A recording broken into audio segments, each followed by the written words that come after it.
saying, so was your background military or law enforcement? No, and I work a lot with military law enforcement, training those people.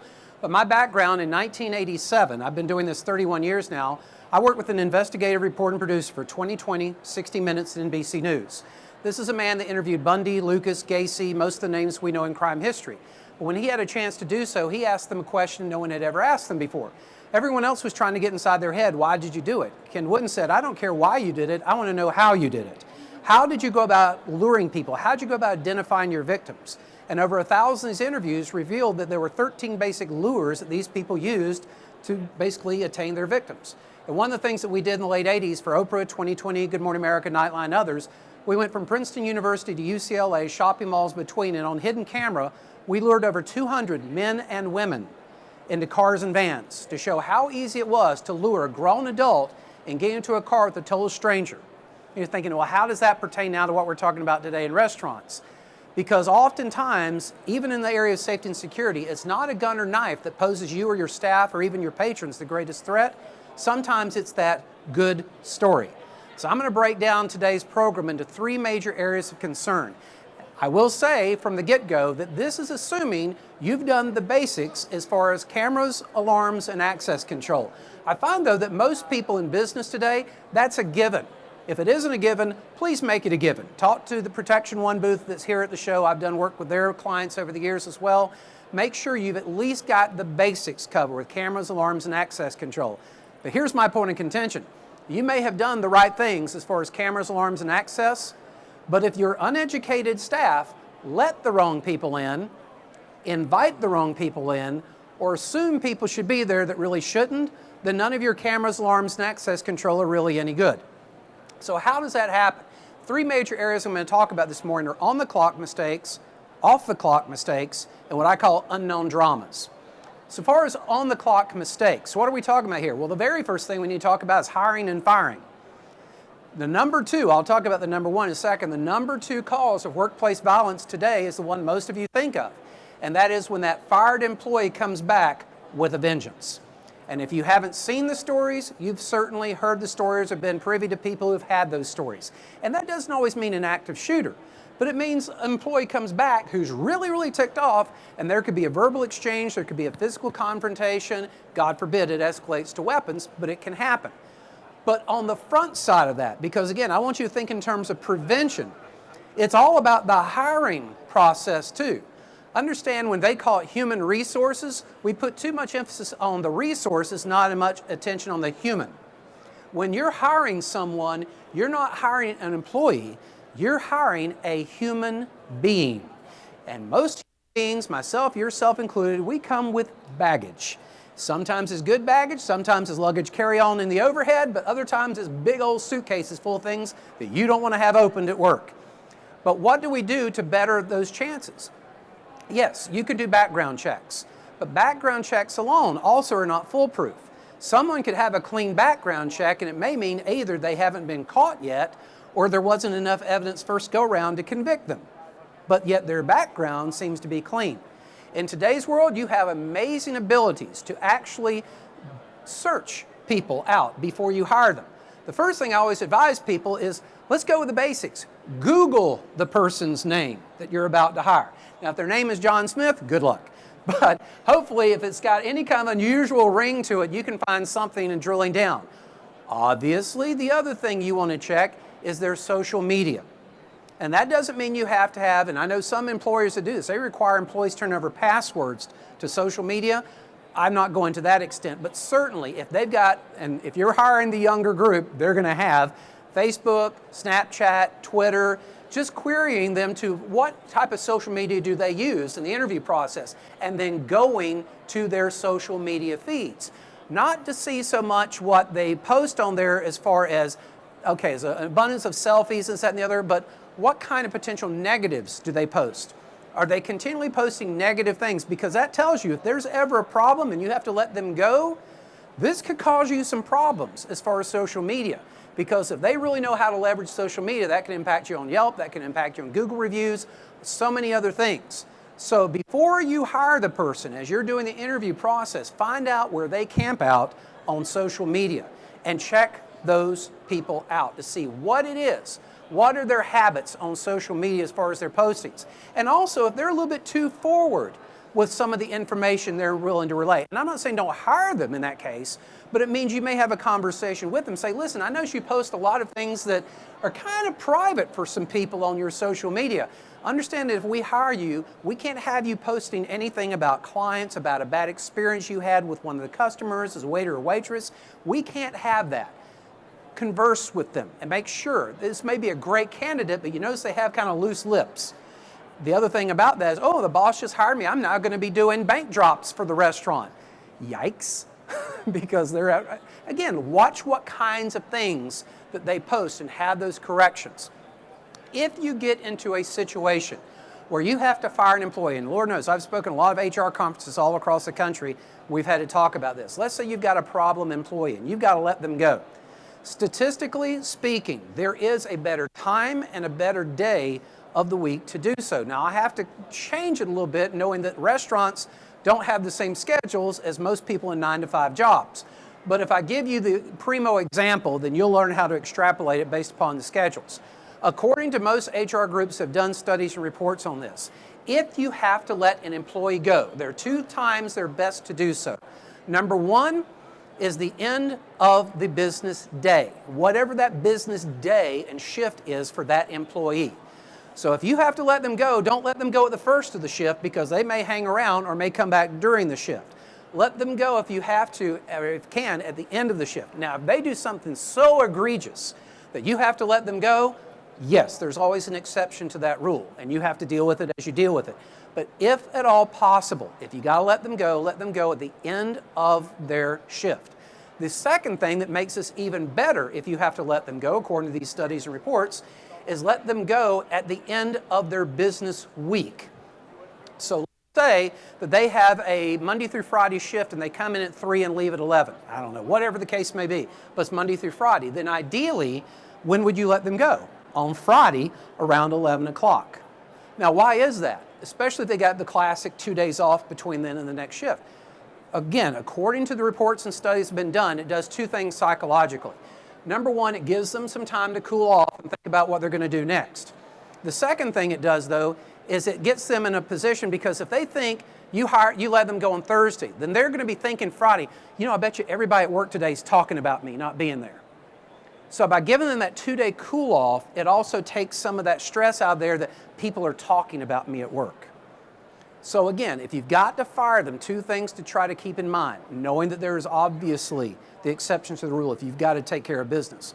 But ideally, if you've got to let them go at the end of their business day or shift, and even more so if you can wait till the end of their working week at the end of the shift to do so. Now, again, whatever that is for that particular employee, whether they're a cook, whether they're a waitress or a waiter, or whatever the case may be, even a manager potentially, deal with that. But those, statistically speaking, are the best ways to mitigate some of those risks of that person being really, really ticked off when you let them go, potentially coming back.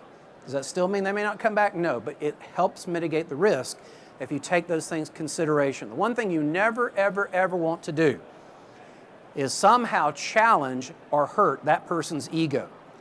There is no piece of glass on the planet more fragile than the human ego, and we all have one. So it goes back to that old golden rule adage, do unto others as you'd have them do unto you.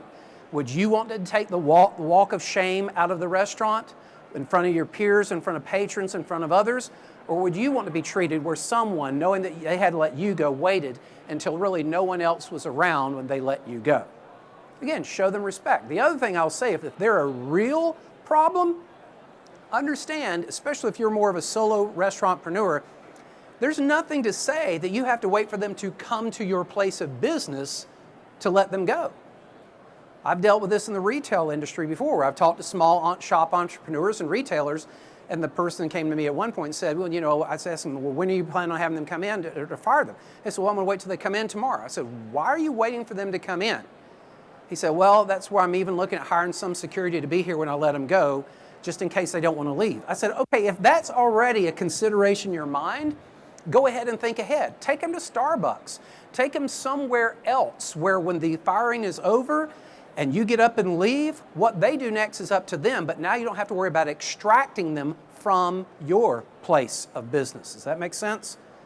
So again, think in terms of what happens ahead. If you know that this is a person who's really been giving you problems or others problems, where anger management's an issue and all these things, then understand it doesn't have to be done at your place of business. It can be done somewhere else where there's a lot of public eyes around to be able to lend itself to, well, yeah, they said so-and-so, and then they threw a fit if that ever happens to go to court. But it keeps you from getting one of those he said, she said, or nowadays he said, she said situations. So keep those things in mind as far as firing. Another thing as far as on-the-clock mistakes, as I mentioned, if you let the wrong people in, invite the wrong people in, or assume people should be there, it shouldn't. I was doing consulting a couple years ago for a very large restaurant chain, international, and they asked me to kind of look over some of their policy procedures. And one of the things I saw, and they did a great job for the most part, but in their training video for managers, they talked about, and even employees, never letting anyone in before the restaurant opens or after the restaurant closes for obvious security reasons. And I posed the question to their head of security and their head of risk management, HR. I said, but now think in terms of your average 20-something who's working at that restaurant, and ask yourself, why would they be tempted to open that door before hours or open that door after hours? And they kind of looked at me and I said, well, let me ask you this. What if I showed up knocking on the window pane and showed them a health badge, or someone, I'd say I'm from the health department for spot inspection? Do you think they might be at least intrigued to open up that door? What if I'm a woman banging on the window? Oh, you've got to help me, somebody's chasing me. And emotionally, we understand the impact of something like that, but what if that's a ruse to get them to open the door for other people to come in?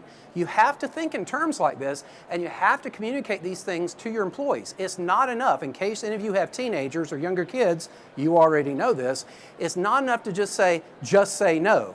You've got to tell them why they're saying no, and play and role play those kinds of situations.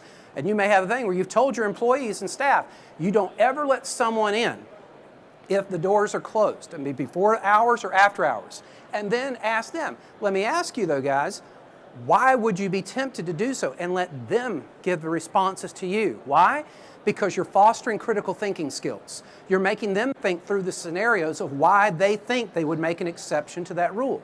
Get them to think. Don't just spoon feed them everything, but get them to think, lest they do that. One of the lures that we used years ago was pretend to be an authority figure. We lured countless people. I remember we were in Jacksonville, Florida. We lured a 34-year-old sailor into our car using a fake police badge. His father was chief of police in Jacksonville, Florida. And he still fell for this lure using a fake badge. Someone that shows up that has a badge, no uniform, no marked car, bang, bang, bang, let me in. And pretending to be that authority figure. Again, query those things with your people so they understand what kind of ruses could be used to get them and tempt them to open up that door when they shouldn't. Especially if the person's would-be authority figure is not in a uniform and not with any marked car in the background.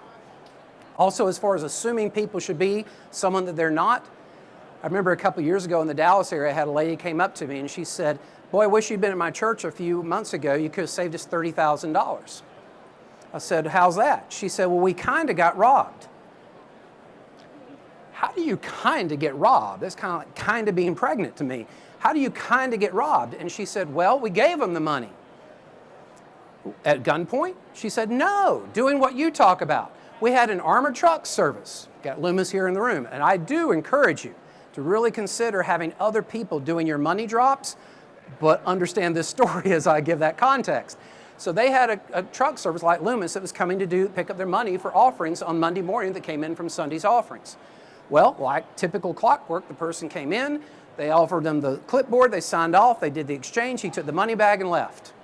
5 minutes later, the real armored truck showed up. And since the money hadn't gone to the bank yet to be registered officially, they could not even file insurance. They literally lost $30,000 in cash that they could not make up. So even if you have an armored truck service, pay attention when the person that you're used to showing up doesn't show up. Oh, well, yeah, so-and-so got sick today. It might be worth your while to peek out the window just to make sure there's an actual truck that's out there, especially if the schedule varies slightly, because what they did is they came just 5 or 10 minutes before the real armored truck. So they had obviously been paying attention. I have a good friend that owns 2 private restaurants in Dallas, little hamburger joints. And Rick was targeted about a year and a half ago. And when I saw him on the evening news in Dallas, I called him up and said, Rick, you've known me for years. Why did you do this? He went, I know. As soon as it happened, I thought of you. But he went to do his bank pull that morning for his 2 restaurant tills. And when he went to the bank and he got the money, he happened to stop by a grocery store just to pick up a few things. Well, he had obviously been followed and targeted when he came out of that bank with the money, because they smashed his window and took out all the money for the day at both restaurants. So anybody who's doing money drops or money pickups, a special training for them should be made aware that if you can, alter the times, alter the routes. Don't stop for any reason between point A and point B. If you got errands to do them before or after the drops, but not during, because someone could be watching, especially when you leave the bank with obviously a bag that has something in it. The other people are looking at it going, ha-ha, payday. These are the things we're talking about as far as on-the-clock mistakes. Off-the-clock mistakes, it could be in social media. It could be people, we've seen this, and I've seen it in the restaurant industry, where people post about a certain patron that came in, or they post something that could be seen as racial or homophobic or whatever the case may be, and that backfires and is an indictment upon seemingly the restaurant owners as well. Again, what people do off the clock, you cannot, as much as we all would like to, you cannot separate people's personal lives from their professional lives. You can't do it. And the minute you try, that's where you're going to run into problem. So instead of trying to separate them, address them. Take things head on. Communicate with your people what they need to know. In the case of those off-the-clock mistakes, that's where you need to let people know, hey, you know, you have lives, they're your private lives. But at any point you're doing something outside that causes problem here, that you don't let us know ahead of time could cause problem here, and I'll talk about one of those specific in a second, then it's going to impact, and it's grounds for dismissal. And whatever you decide are grounds for dismissal, I will say this, have it in your employee handbook that they sign off on. And if you're looking at me now going, what's an employee handbook? Get with someone that does HR, get with your general counsel, get with your attorney. Make sure you have an employee handbook as far as the thou shalts and thou shalt nots of working with you and your restaurant. Because as every judge and every jury knows, if it doesn't exist in writing, it doesn't exist. And if you let someone go on grounds that were not already laid out in writing, in Texas at least, that could be grounds for wrongful dismissal lawsuit.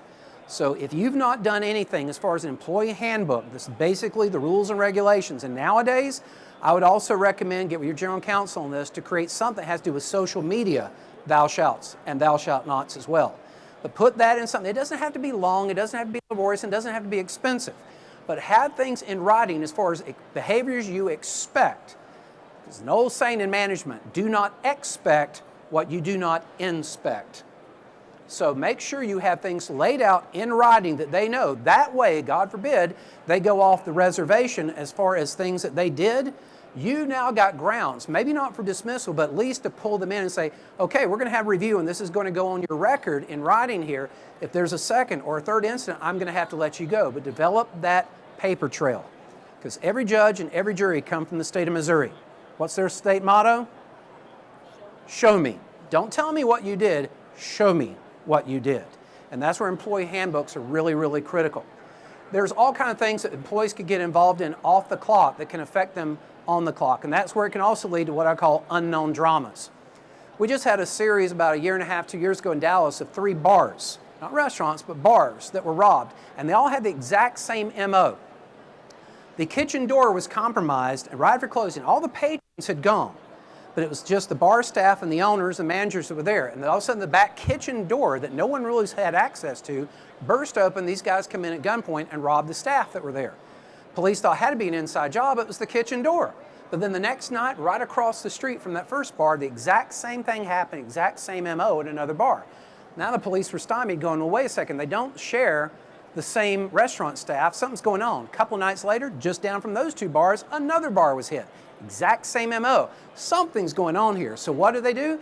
They started checking the vendor list to see which vendors all 3 bars shared. It ended up being one of their liquor reps who had compromised the back kitchen door when he was there for a site visit. And as that tape was rewound, the police found that he had considerable gambling debts. And he was in debt to the wrong people, who basically informed him that this is how you're going to work off your debt to us. You have access to these restaurants.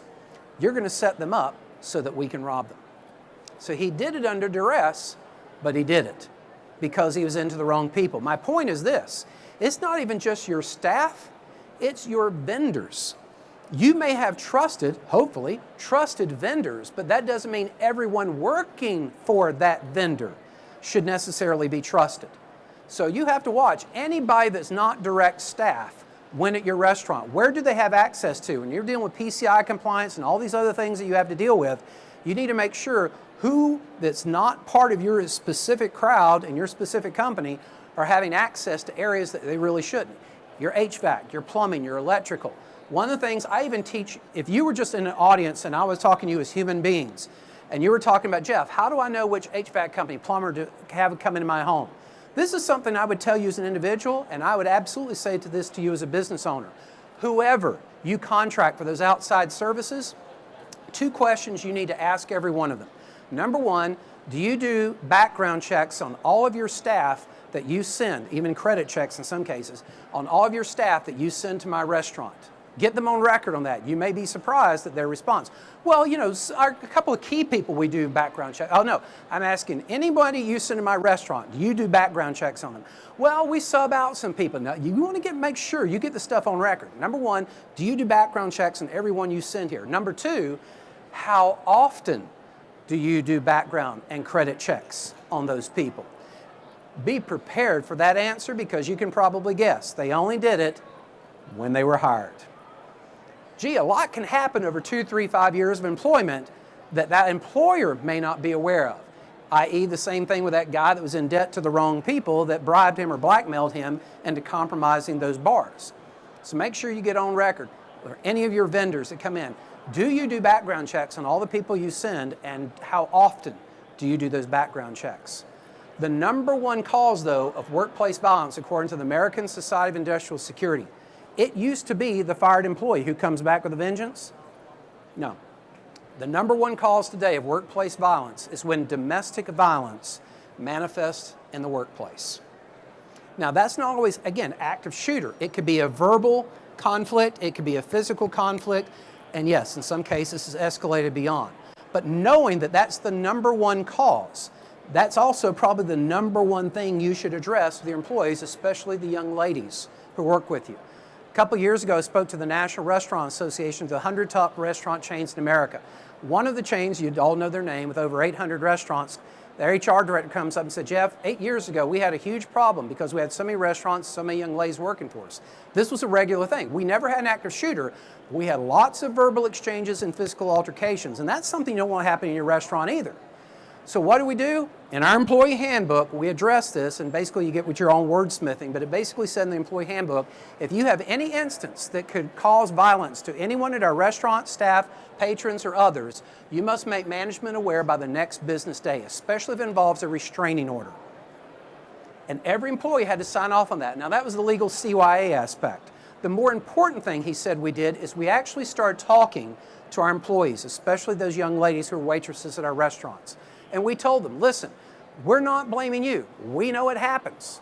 We want to help you, but we can't help you if you don't tell us what's going on. So if you come to us, we're big enough, and they were, work this as you will, they said, we're big enough. We told them, if you come to us, we'll change your hours. We'll change your shift. We'll even change restaurants if we need to swap off with another restaurant that could use the help for a couple days, weeks till this dies down. In that case, if you're only a singlepreneur, maybe network with some other restaurants where you could do the same kind of thing. Again, just helping the person who's in a really, really bad situation.